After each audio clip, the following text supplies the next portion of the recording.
I bet that you remember that I said that I'm not gonna make videos till my Christmas vacation ends. But I'm sorry. Consider this as a Christmas present from my part to you. The reason I'm making this video is that I got my hands onto some juicy information, and you bet that I want to do this video, even if I promised that I wouldn't. In today's episode, we aren't going through any specific theories, but we are actually updating few older ones. None of these updates rule out any of the theories from the past, but these are just so good shit that I just had to do this little update. I came up with all of these while I was catching up with the Wild and Hornet Hermit manga that I hadn't read for a while, and I gotta admit that there were unbelievably interesting things going on there. But without making this intro any longer, let's dive in and see what do we got. Okay, so the first theory that will get an update is the Big Four theory I did a while back. In that theory I said that it is obvious that Kazen is an Oni, but it wasn't confirmed back then. But now it seems that it has been confirmed. Just take a look at this. In the manga, Kazen got into some beef with Mamizo, who thinks that Kazen is an Oni. There was even a shadowy portrait of Kazen with horns where those buns are supposed to be. There are also another proof for backing it up. You see, the reason it could be doubted that Kazen isn't an Oni is that there are actually non-Oni characters that don't like bean throwing, like Remilia. So the fact that Kazen didn't like bean throwing didn't confirm that she was an Oni. But when she got nervous around other Oni warding items, it became really clear that she's an Oni. On top of that, it is shown in the manga that she and Suika are actually in so good terms that Suika was willing to lend her bottomless shake bottle for Kazen. If that isn't clear enough proof that Kazen is an Oni, I don't know what is. This also backs up my theory for Touhou 16 and what Zun will do about it. Because as you may know, the Touhou 15.5 has been announced and it is a fighting game with all ULIL characters in it alongside with few others. I actually think that the game will have something to do with Clownpiece and her quest which she got from Hecate. But usually when there's a fighting game released this yearly in the year, we could assume that there will be a second release for this year, and for me it seems that Kazen has gotten a really juicy build up for being maybe an enemy or playable character in that game. And what do you bet that it'll have something to do with the Oni? As I said, all of these updates came from me reading the Wild and Hornet Hermit, so let's continue with that. The second update goes for that Yukari theory with 3 episodes I made couple months ago. The thing here is that after Kazen and Yukari met, Yukari says some really interesting stuff. Just listen to this.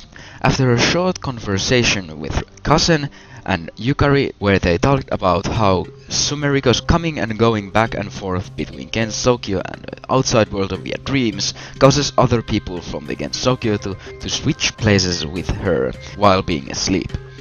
Yukari says that it is indirectly caused by Kazen, but it is perfectly within the line of ideals of Yukari. That seems really strange to me, but it gets even more strange. Here's a direct quote from Yukari. "You're on our side after all, so keep up the good work." Okay, hold on a moment.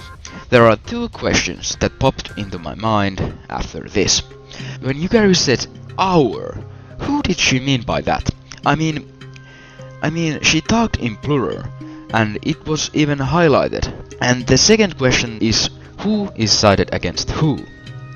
I mean, we know that there are friendly and more serious rivalries all across Gensokyo like Remilia and Yukari, Kazen and Mamizo, Reimu and Sanai, Kaguya and Moko, and so many more. But we have never had an actual allegiance going on. I actually thought about this for a seriously long time, but couldn't come up with any threat big enough to force Yukari to form her own allegiance against it. Well, Lunarians are the only option, but I don't think that in the case of Kazen, Yukari would be too surprised to hear that Kazen wouldn't side with the Lunarians. and Lunarians don't really have reason to threaten the residents of Gensokyo after the events of LOLK. So, if it's not Lunarians, then who? And then the other question. With who is she sided with? I mean, after Yukari said that she is glad that Kazen is on her side, Kazen refuses that by saying, "I'm not on your side. My ideals exist alongside the laws of heaven." Kazen is really pissed when she says this. We can clearly see that she is serious here, but here's one thing that's bugging me. When she says that a transparent picture of Reimu, Marisa, Sumeriko and humans of the human village are shown behind her. So, does this mean that they are not allies to Yukari? It could indicate that. And if that's the case, the threat must be something really great if Yukari hasn't informed even Reimu about it and has decided to keep it to herself. There's something really shady going on, and I assure you that we'll hear more about it later on during the next year. And so we have reached the third and final theory update. I made it so that the best is the last one. This one is an update to the Marisa theory I made a while ago. You remember how I talked about how Marisa having multiple bodies is the only way how the PC-98 timeline could match with the Windows timeline? Well, I would have never believed this, but it actually looks like we have now some more proof for backing it up. I admit that the Marisa theory is one of my most far-fetched theories so far, alongside with my Sakia theory. But anyhow, listen to this. In the latest episode of Wild and Hornet Hermit, Marisa and Kazen go through this conversation. No, well, you see, I tried walking for a bit, just to see if there was anything wrong down there, like the scent of blood or something. Kazen replies to Marisa by saying, "Would you even recognize the scent of blood?" To which Marisa replies, "You know, I've seen my share of bloodshed in my time. I think I know what battlefield smells like, thank you very much." Just let that sink into your head. Okay, first of all, we have never had an occasion in any of the Touhou manga or games where there would be an actual battle going on where blood would be spilled. And look at the way she's been drawn. I don't know about you, but I draw a lot and write stories too. So I can safely say that I know a thing or two about illustrating shit. And I have to say that you don't draw something like this for no reason.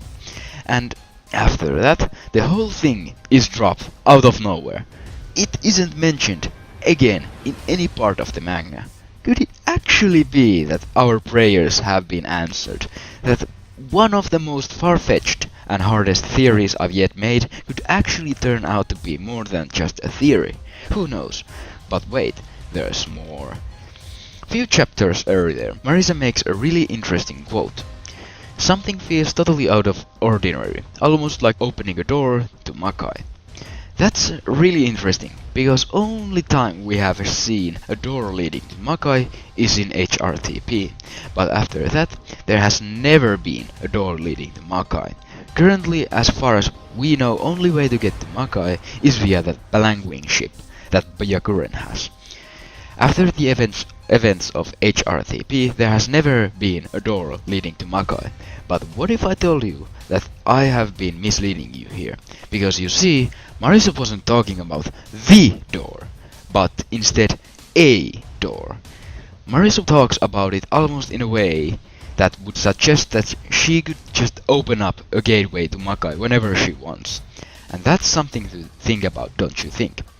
Anyhow, the same thing happens here like with the other Marisa's quote.